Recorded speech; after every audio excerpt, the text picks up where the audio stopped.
이 한 주간 우리 가운데 성취하실 하나님의 말씀은 신약성경 마태복음에서 보겠습니다. 마태복음 23장 23절에서 39절까지 말씀입니다. 신약성경 마태복음 23장 23절에서 39절까지 말씀입니다.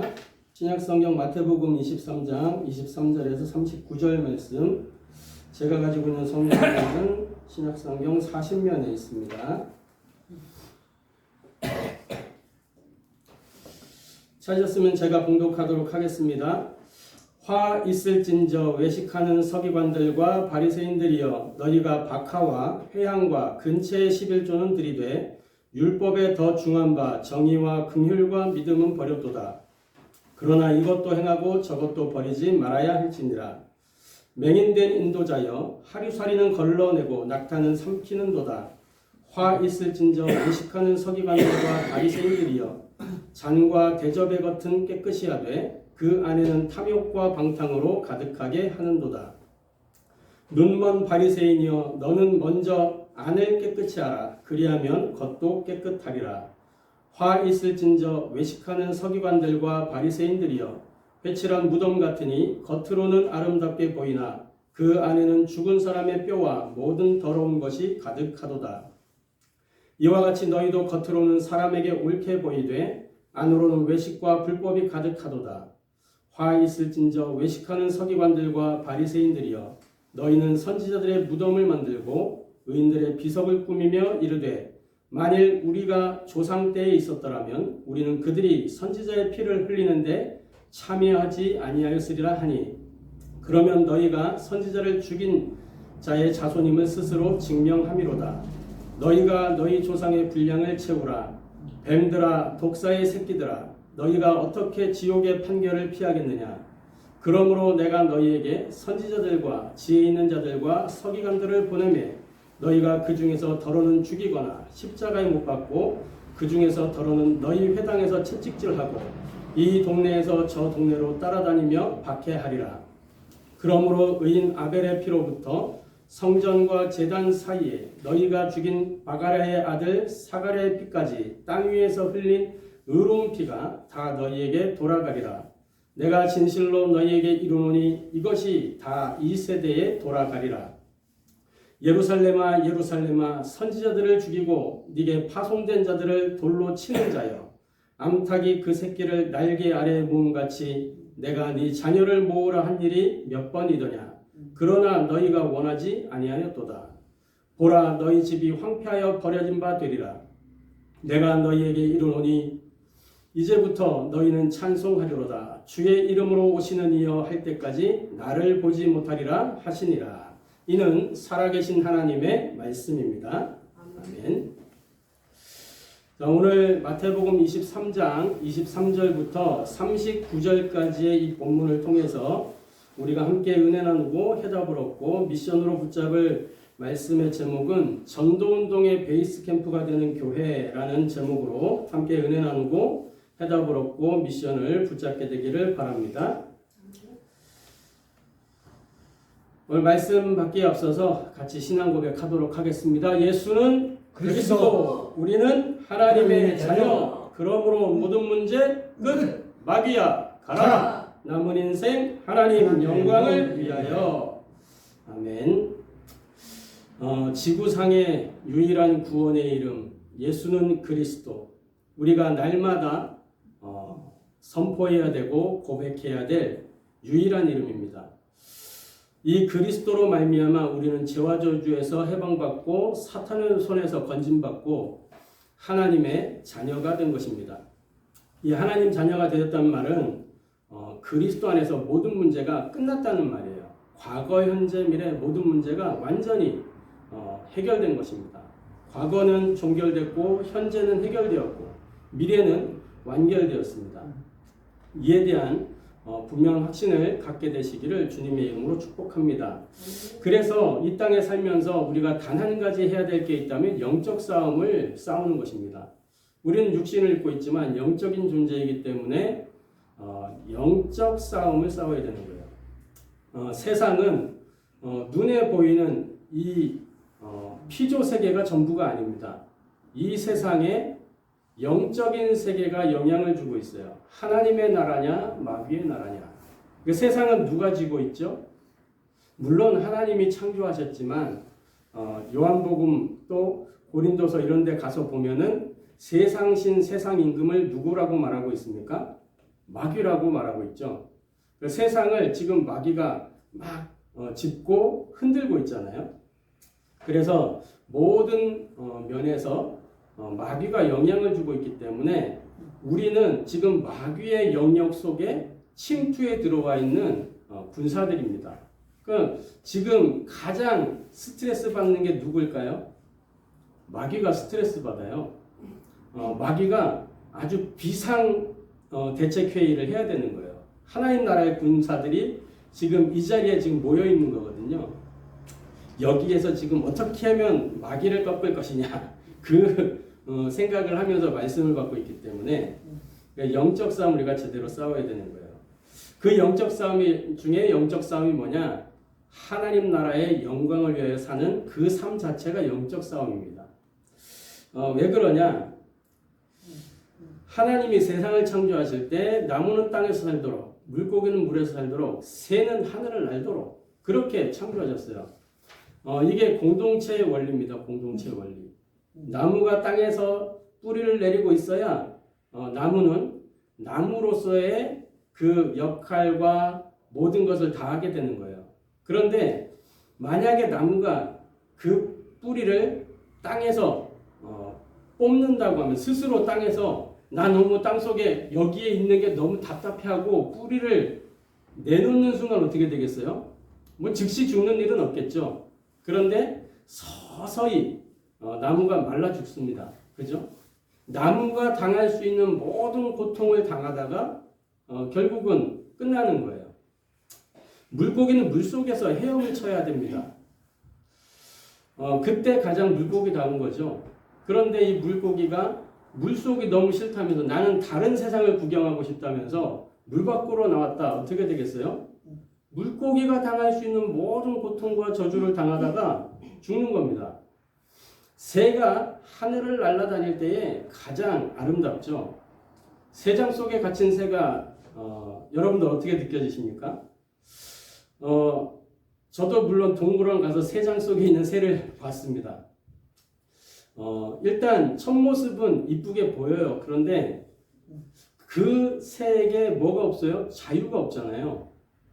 이 창공을 날아다녀 자기 무대가 그 창공인데 그게 없어요. 문득 새의 입장에서 생각을 해봤습니다. 엄청 슬프겠더라고요. 학자들이 밝혀냈어요. 새장 안에 갇힌 새는 우울증에 걸린대요. 우울증에. 자기의 무대가 없어졌잖아요. 그러니까 상실감에 완전히 빠져가지고 우울증에 걸리는 거예요. 자유를 잃어버렸으니까. 우리 사람도 왜 우울증에 걸리고 그렇게 됩니까?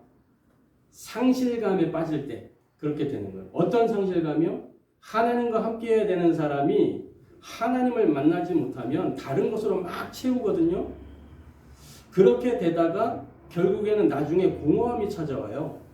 어느 순간 이 어둠의 터널 속으로 들어가게 되는 겁니다.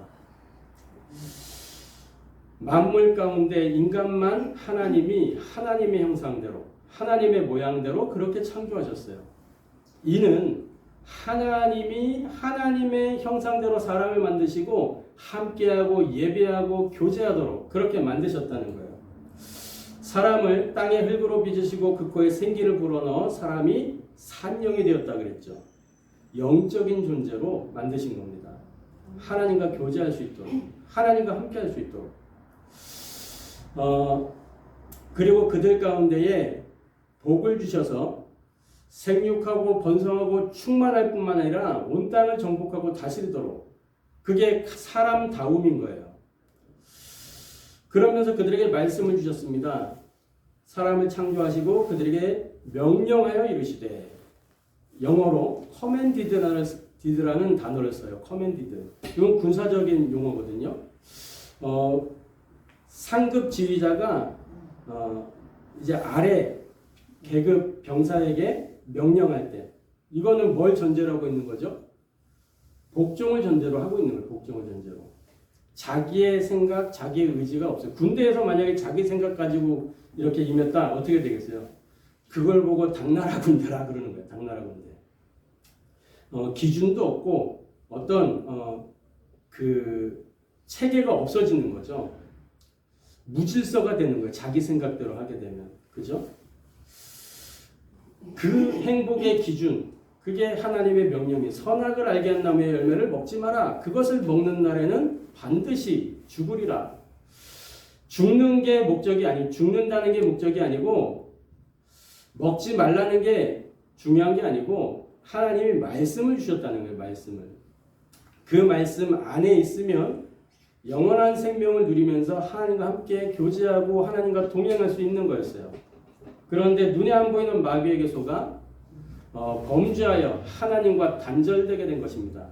이것이 인생의 유일한 문제요, 근본적인 문제요, 중대한 문제인 거예요. 이 문제가 해결되지 않고는 인생은 불행해질 수밖에 없는 거예요. 불행해서 빠져나올 수가 없어요. 하나님과 함께한 인간이 이렇게 단절되고 말았죠. 그래서 불행과 고통과 저주, 운명적 저주와 재앙, 고통 속에 있게 된 겁니다. 그런데 하나님께서 하나님을 만나는 길이 되시는 유일한 방법을 주셨어요. 범죄하자마자 하나님께서 창세기 3장 15절 여자의 후손 메시아 그리스도를 보내겠다. 이렇게 말씀하신 겁니다. 때가 되어서 그 여자의 후손이 이 땅에 오셨어요. 그 이름이 예수요. 마태복음 1장 21절, 23절 이렇게 가서 보면 이름을 예수라 하라. 이는 그가 자기 백성을 그들의 죄에서 구원할 자이심이니라. 인생의 죄 문제를 해결할 유일한 구원의 길, 사탄의 손에 묶여있는 인생에게 그 손에서 빠져나오게 만드는 유일한 구원의 길, 하나님 만나는 유일한 구원의 길, 그리스도. 이 그리스도를 우리가 알고 믿고 영접하면 하나님의 자녀가 되는 거예요. 하나님의 자녀가 되면 어떻게 돼요? 잃어버렸던 원래 인간의 축복이 회복되고 하나님 자녀의 그 축복을 누리게 되는 겁니다. 불행한 인생이 행복한 인생으로. 그럼 불신자들이 나 지금 행복한데요. 그럴까요? 물론 삶의 이 육신적인 행복은 있을 수 있어요. 그런데 부모 잃은 고아, 엄마 잃은 고아는 뭐예요? 엄마를 만나야 되는 거예요. 시장통에 가서 같이 가다가 엄마 손을 놓쳤어요. 이 아이가 막 웁니다. 엄마 하고 찾아요. 근데 사람들이 너무 많아가지고 안 보여. 엄마도 막 가다 보니까 아이가 없는 걸 나중에 알았어. 이 아이가 막 우는데 저기 아이스크림 가게 아저씨가 와요. 아야 왜 우냐? 그러면서 아이스크림 먹어라. 최고급 아이스크림이다. 그 아이스크림 가져다 줄 때는 처음에는 아이스크림 생각에 울음을 멈춥니다. 그런데 결국은 누가 없어요? 엄마가 없어요. 또 우는 거예요. 옆에 좋은 장난감 가게 아줌마가 와가지고 장난감 아주 고급을 명품 장난감을 가져다 주면서 야 이거 가지고 울지 마라. 근데 그 아이에겐 장난감이 해답이 아니에요. 엄마를 만나야 되는 거예요. 그죠? 이 아이가 드디어 엄마를 만났어요. 그 엄마는 아이스크림, 명품 그 장난감보다 이 장난감을 사줄 수 있는 그러한 경제력은 없어요. 그런데 엄마만 있으면 이 아이에게는 모든 문제가 해결되는 거예요. 가난해도 괜찮고 어려워도 괜찮고 엄마만 있으면, 그죠? 부모님을 만나면 이 아이에게는 모든 문제가 끝나는 겁니다. 그것과 같이 하나님 떠난 인생은 하나님을 만나야 모든 문제가 풀려지게 되는 것입니다. 문제가 없다는 게 아니에요. 문제가 문제되지 않는 그 상태 속으로 들어갈 수 있다는 겁니다. 문제가 없는 곳이 한 군데 있어요. 어디에 가면 문제가 없냐? 무덤 앞에 가면 문제가 없습니다. 장례식장 가면 문제가 없어요. 왜? 죽은 자는 말이 없어요. 살아있는 인생들에게는 주님 재림 오시기 전까지 문제가 계속될 수밖에 없어요. 고통이 계속 올 수밖에 없어요. 그런데 그 문제와 고통과 모든 일들을 넘어설 수 있는 그 힘이 그리스도 안에 있다는 겁니다. 하나님과 함께하면 초월할 수 있게 되는 거예요. 할렐루야. 이 축복을 누리게 되기를 주님의 이름으로 축복합니다. 그래서 전도운동의 베이스 캠프가 되는 교회. 왜? 인생이 이 가운데 있기 때문에 이들을 건져내는 그 일이 필요한 거예요. 우리는 하나님 만났으니까 괜찮고 너희는 계속 고통 속에 있어라. 말이 됩니까? 그게 바리새인들이 해왔던 일이란 말이에요. 바리새인들이. 우리는 선민이야. 저 이방인들은 개나 돼지처럼 똑같은 거야. 그러면서 절대 전도할 생각 안 하고 우리 주님은 처음부터 우리 하나님은 처음부터 열방과 만민에게로 가라고 말씀하셨어요. 그죠? 모든 것을 정복하고 다스리라고 말씀하셨단 말이에요. 창세기 1장 28절 그 자체가 뭐예요? 열방 사상이 열방 사상. 모든 것을 정복하고 다스려라. 그죠?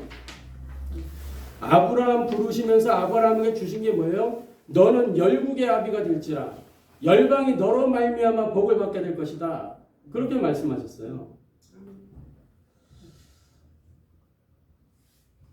자, 그래서 저와 여러분이 무엇을 해야 되느냐? 다른 것이 아니라 기도 운동의 전도 운동의 베이스 캠프가 되는 그 교회의 응답과 축복을 누려야 될 것입니다. 우리 증평 임마누엘 교회는 다른 것이 아니라 복음 지속의 절대 이정표를 세우는 교회의 언약을 가지고 2026년을 시작했습니다. 네, 앞에 보이시는 대로 나를 보좌의 망대로 세우라는 그 미션, 나의 삶을 보좌의 여정 속으로, 나의 현장을 보좌의 이정표로. 무엇을 말씀하는 것이냐? 우리가 지난 2주 동안 계속해서 말씀을 나눴죠. 복음운동의 랜드마크가 되는 겁니다. 기도운동의 요람이 되는 거예요. 그리고 오늘 전도운동의 베이스 캠프라는 말씀을 확인하는 것입니다. 그래서 뭘 하자는 것이냐? 성경의 복음을 회복하고, 성경의 기도를 회복하고, 성경의 전도를 회복하고, 성경의 교회를 회복하는, 그야말로 복음의 본질을 회복해서 복음 공동체를 실현하자는 것입니다. 복음 공동체를 실현한다는 게 뭡니까? 복음 공동체가 뭐예요? 언약 공동체가 복음 공동체입니다. 하나님의 언약이 복음이기 때문에 그 언약을 이루는 기도의 깊은 곳으로 들어가는 기도 공동체가 복음 공동체예요. 하나님 나라와 그 일을 이루는 전도와 선교의 공동체, 또 우리 후대들을 세우는 렘넌트 공동체, 이게 복음 공동체입니다. 증평 임마누엘 교회는 이 복음 공동체를 표방하면서 인도받고 있는 것입니다. 그래서 저와 여러분이 생각해 봐야 돼요. 왜 베이스 캠프라는 단어를 썼냐? 베이스 캠프는요, 저 산악인들에게는 회복하고 준비해서 다시 정상을 향해 출발하는 그 거점이 베이스 캠프예요. 그래서 그 안에는 이 상비약도 있고, 거기 휴식할 수 있는 모든 것, 이렇게 텐트를 크게 쳐놓고 거기에서 재정비해가지고 정상을 향해서 올라갑니다. 출발을 할 때 그 베이스 캠프를 만들어 놓고 그렇게 이동을 하죠. 또 군대에서는 이 전시에 본부에서 명령을 해가지고 군대 전체를 움직이는 게 쉽지 않거든요. 그래서 곳곳마다 이 베이스 캠프를 만들어 가지고 그 베이스 캠프에서 모여서 그 현장에서 작전회의도 따로 부대별로 작전회의도 하고 전략도 세우고 훈련도 하고 그러면서 이 실제 전투를 하는 그러한 전투의 전초 기지가 베이스 캠프입니다. 군사적인 용어예요. 왜 이 군사적인 용어를 가지고 왔느냐? 우리는 이 지상에 있는 모든 교회는 전투적인 교회입니다. 마귀의 나라에 마귀의 세상을 이 빼앗긴 이 세상을 다시 되찾아오는 그 영적 전투하는 교회이기 때문에 베이스 캠프라는 단어를 쓴 거예요. 그래서 의미를 알고 기도하면서 응답으로 누리는 저와 여러분 되기를 바랍니다.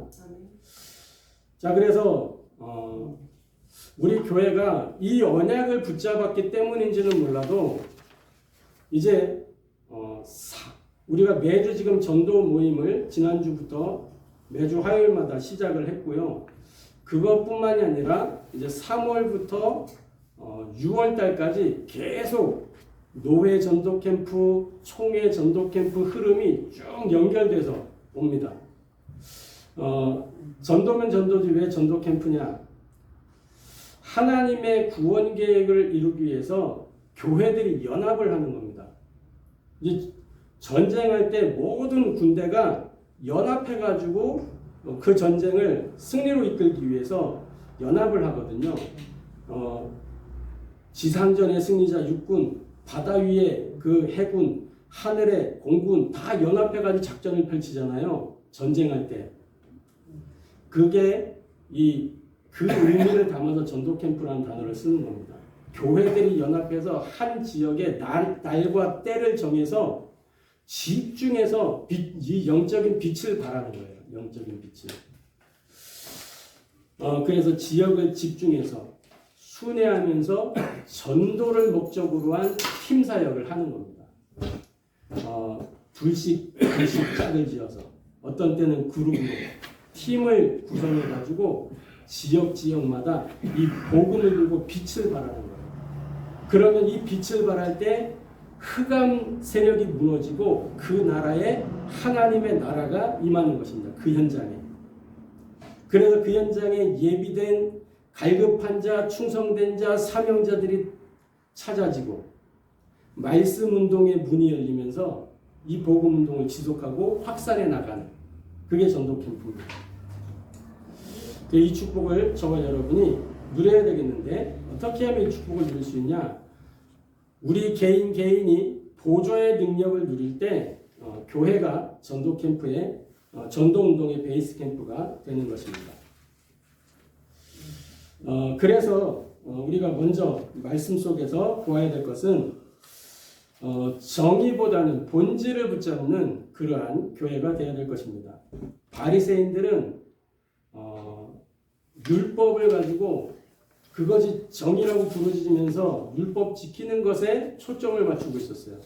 그런데 이들은 본질을 놓치고 있었던 겁니다. 우리 주님은 그들을 책망하세요. 뭐라고 말씀하십니까?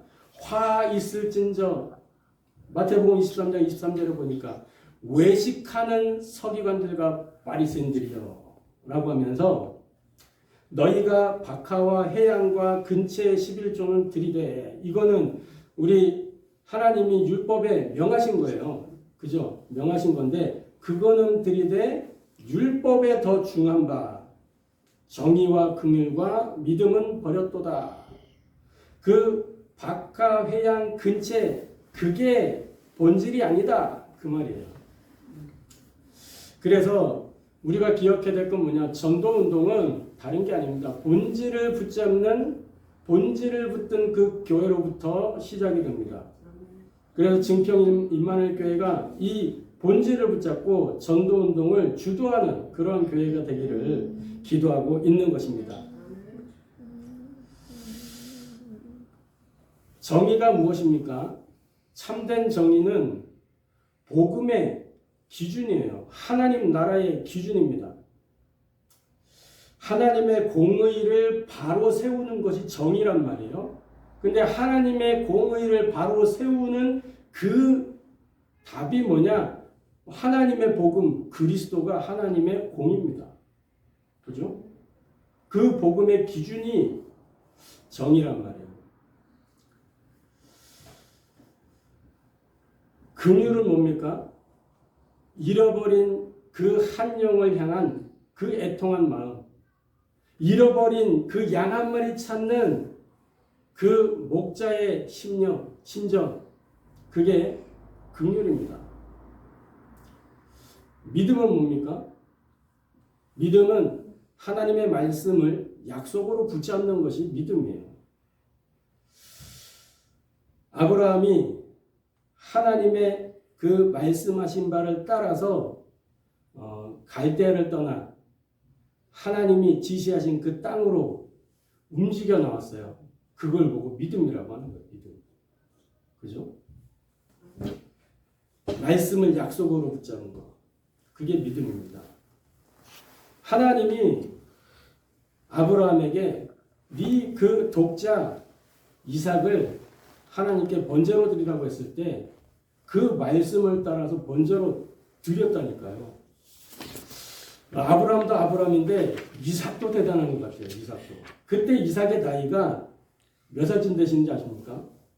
이삭이 조만한 어린애가 아니에요. 그때. 적어도 30살 이상이 된 이 장정이란 말이에요. 장정. 그 100살 넘은 그 아버지가 데리고 올라가서 번제로 이렇게 드리려고 할 때 이 30살 넘은 장정이 그 나이든 아버지를 이길 힘이 없었겠어요? 근데 그것을 그 아버지의 그 모든 것에 다 그냥 순종했다는 거예요. 순종하는 믿음. 하나님이 말씀하신 바에 대한 순종. 그 약속으로 붙잡은 거죠. 이삭이 물었습니다. 올라가면서. 오늘은 왜 양이 없습니까? 그때 아브라함이 얘기하잖아요. 하나님이 친히 준비하실 것이다. 그것을 약속으로 붙잡은 거예요. 이삭도. 약속하신 대로 하나님이 믿은 대로 그 양이 예비되어 있었죠. 말씀을 약속으로 붙잡을 때 하나님의 일이 일어난 것입니다. 그래서 참된 전도는 뭐냐? 전략으로 되는 게 아니고 하나님의 마음을 품는 것에서 시작이 됩니다. 디도서 1장 3절에 보면 하나님이 자기 때에 자기의 말씀을 전도로 나타내셨느니라. 자기 때에 자기 말씀을. 그 말씀을 우리가 마음에 담을 때 참된 하나님의 역사가 일어나게 되는 것입니다. 그래서 진짜 전도는 사람을 막 모으고 끌고 오는 그걸 보고 이제 인도라고 하는데, 끌고 오고 그게 아니고 이 복음의 말씀이 그들에게 들려져서 그것이 그들에게 약속이 되면 그때 하나님 나라의 일이 일어나는 것입니다. 참된 전도가 저와 여러분에게 회복되고 시작되기를 주님의 이름으로 축복합니다. 그래서 두 번째로 내면이 먼저 정결한 교회가 되어야 됩니다. 오늘 우리가 읽었던 본문에 마태복음 23장 25절에 보면 또 우리 주님이 화 있을진저 하시면서 말씀하세요. 잔과 대접의 것은 깨끗히 하되 그 안에는 탐욕과 방탕으로 가득하게 되는도다. 이 예수님의 책망 속에서 우리가 몇 가지 좀 생각해 봐야 될 게 있습니다.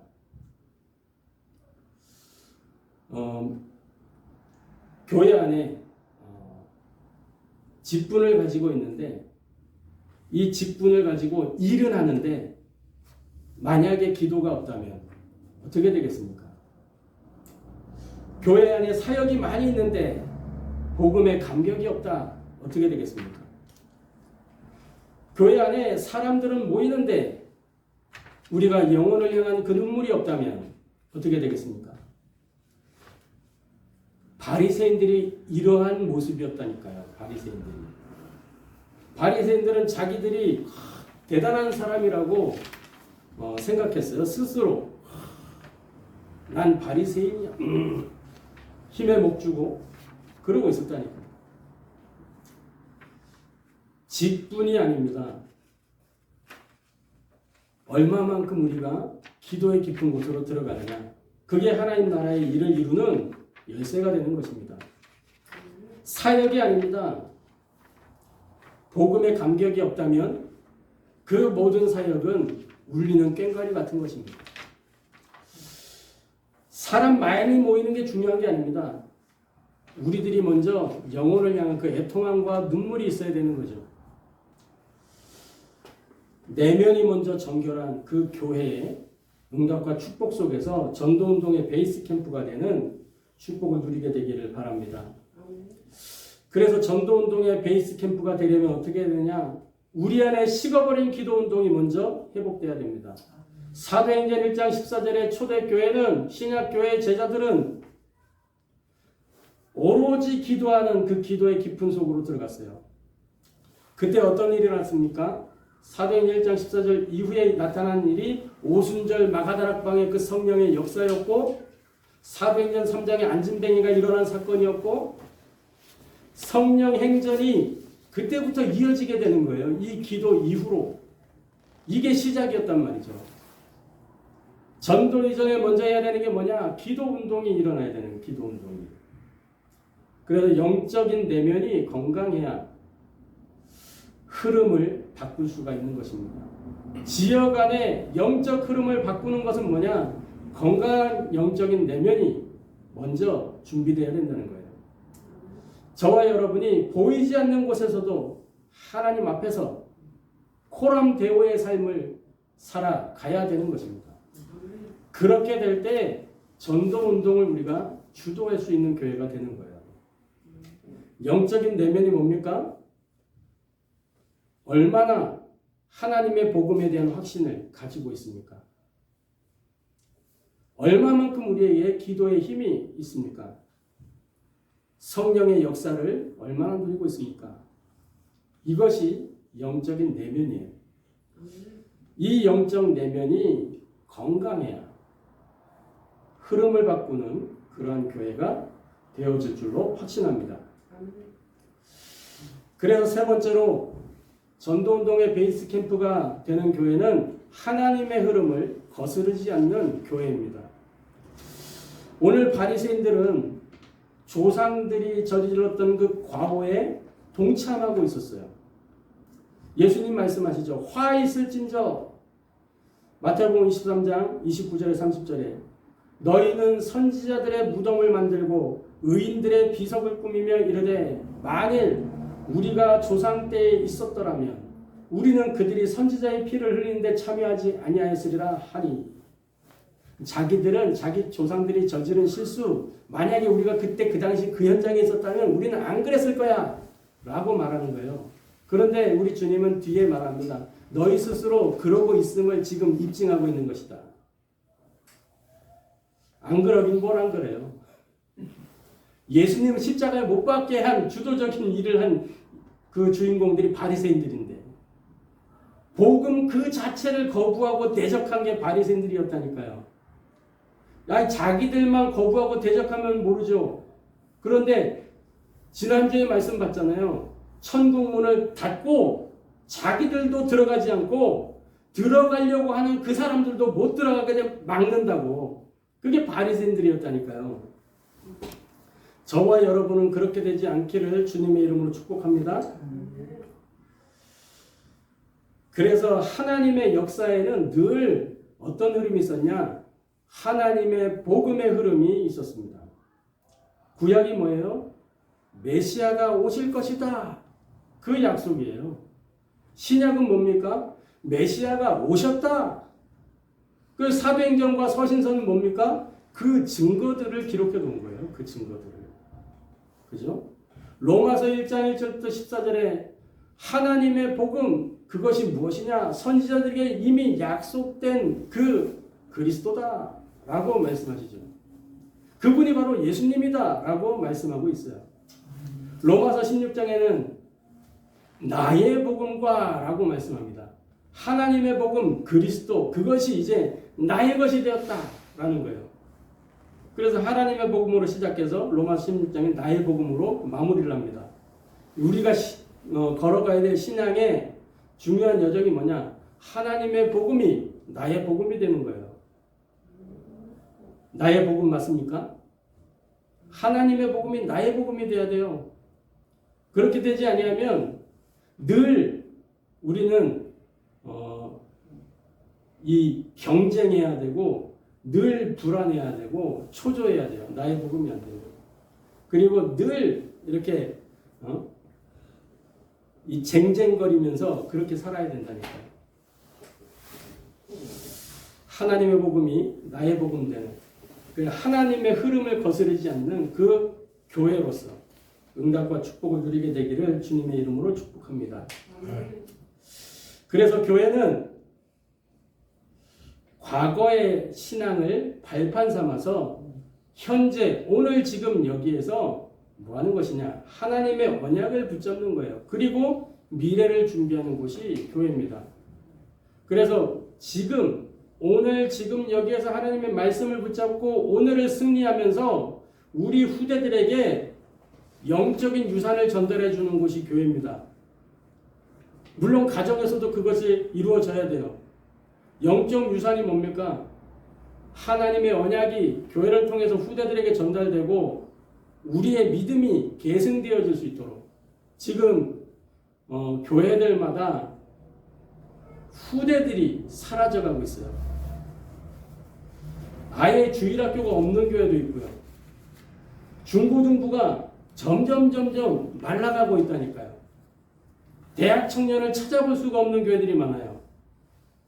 후대들이 교회를 안 와요. 왜 그럴까요? 교회가 뭘 놓쳤을까요? 우리는 여기에서 많은 것들을 고민하고 또 하나님께 질문하고 하나님이 주시는 답을 찾아야 되는 것입니다. 언약을 전달해요. 언약을. 믿음을 계승시켜줘야 돼요. 그러려면 우리가 먼저 언약의 사람이 되어야 되고 우리가 먼저 믿음의 사람이 되어야 되는 것입니다.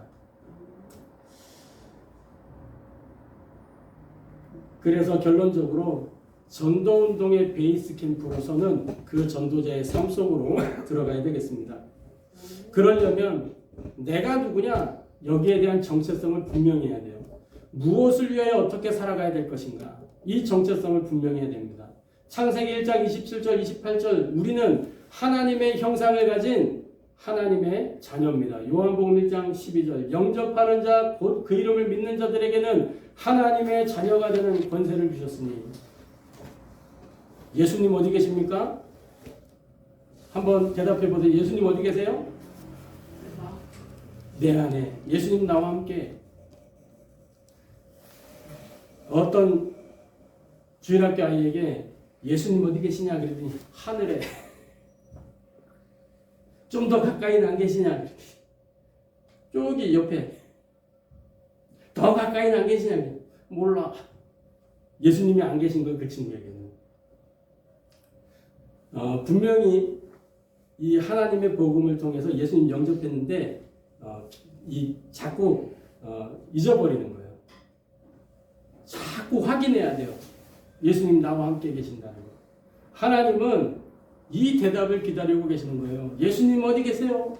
예수님 내 마음속에 나와 함께.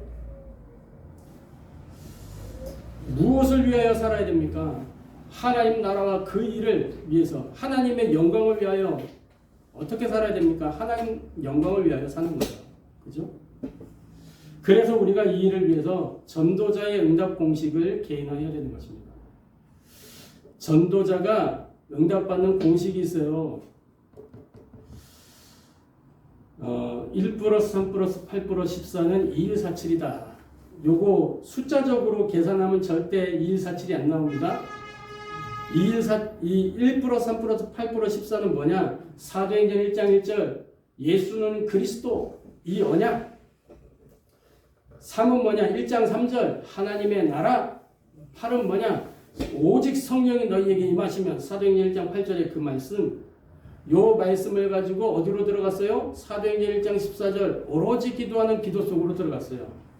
그랬더니 어떻게 됐습니까? 사도행전 2장 1절부터 47절에 불같은 바람 같은 불가항력적인 그 성령의 역사로 말미암아 말씀이 성취되고 전도의 문이 열리고 제자가 일어나고 현장이 변화되는 그러한 일들이 일어나게 된 것입니다.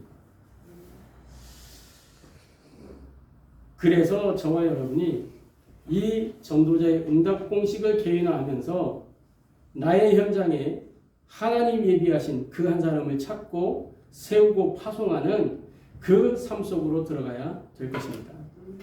사도행전 8장 26절부터 40절에 가서 보면은 빌립이 에디오피아 내시를 만나는 장면이 나와요. 빌립이 누구의 이끌림을 받아갔어요? 성령의 이끌림을 받아서 광야로 갔어요. 거기에서 마차 타고 가는 에디오피아 내시를 만났어요. 근데 그 에디오피아 내시가 성경을 읽고 있는데 도무지 깨달아지지 않는 거예요. 우리가 잘 아는 이사야 53장의 그 말씀, 그리스도에 관한 그 예언의 말씀이 담긴 그 부분을 보는데 도무지 읽히지를 않는 거예요. 뭔지 모르겠는 거예요. 여러분 근데 아십니까? 이사야 53장 그 본문은요, 유대교인들은 절대로 읽지 않는 본문이에요. 근데 그것을 이 에디오피아 내시가 읽고 있었다니까요. 기적인 거예요. 근데 그 답을 누가 가지고 있었냐? 빌립이 갖고 있었어요. 그것을 알려줄 사람이 그 현장에 빌립밖에 없었기 때문에 하나님이 이끌고 갖다 붙이신 겁니다. 현장에 예비된 그 사람. 단 한 번의 만남이었는데 어떤 일이 일어나는지 아세요? 그 에디오피아 내시가 에디오피아로 돌아가고 다시 만난 적이 없어요. 그런데 그 내시로 말미암아서 에디오피아 전역에 다시 복음의 바람이 부는 그 일이 일어났다니까요. 저와 여러분의 작은 만남, 어떻게 보면 가볍게 넘어갈 수도 있는 그 만남이 이러한 일들을 만들어내는 원동력이 되는 것입니다. 한 나라를 변화시킬 수도 있는 만남이 되는 거예요. 지금 이 증평 지역에 많은 다민족들이 있습니다.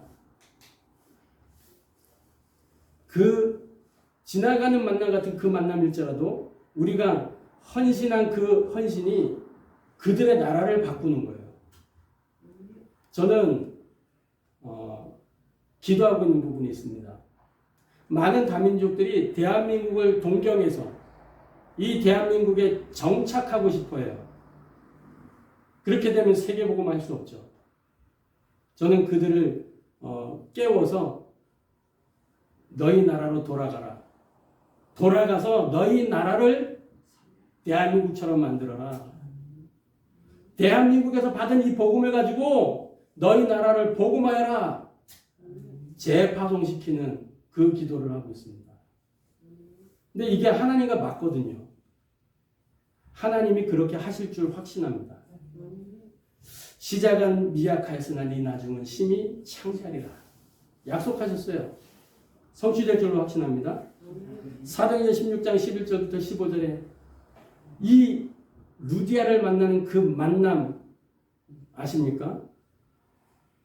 바울이 기도처를 찾아가고 있었어요. 그때 빨래터에서 빨래하려고 나왔는지 뭐 하려고 나왔는지 모르지만 루디아가 있었는데 그 루디아가 간청해서 우리 집으로 들어와 유해라. 루디아가 영적인 감각이 있었던 것 같아요. 알아본 거예요. 그리고 들어와 유하라. 그러면서 거기에서 이 루디아가 완전히 제자 훈련이 되면서 한 지역을 담당하는 중직자가 되잖아요. 빌립보 교회. 루디아의 집에 그 교회가 세워진 겁니다. 지역 전체를 살리는 영향력 있는 교회가 됐어요. 이 축복을 저와 여러분 누리게 되기를 주님의 이름으로 축복합니다. 기도하겠습니다. 하나님께 감사를 드립니다. 전도운동의 베이스가 캠프가 되는 교회의 응답과 축복을 누리도록 오늘 이 시간 우리에게 말씀으로 은혜 주시고 해답을 주시고 미션을 주시며 감사를 드립니다. 본질을 붙잡는 교회가 되게 하시고 내면이 먼저 정결한 교회가 되게 하시며 하나님의 흐름을 거스르지 않는 그래서 전도운동의 베이스 캠프가 되는 그 교회의 축복을 누리도록 은혜를 더하여 주옵소서. 우리 각 사람이 내가 누구며 무엇을 위하여 어떻게 살아야 하는지 그 분명한 정체성을 가지고 전도자의 응답 공식을 개인화하여 나의 현장에 예비된 하나님이 예비하신 그 한 사람을 찾아내는 응답과 축복 속으로 들어가도록 역사하여 주옵소서. 살아계신 주 예수 그리스도의 이름으로 기도합니다.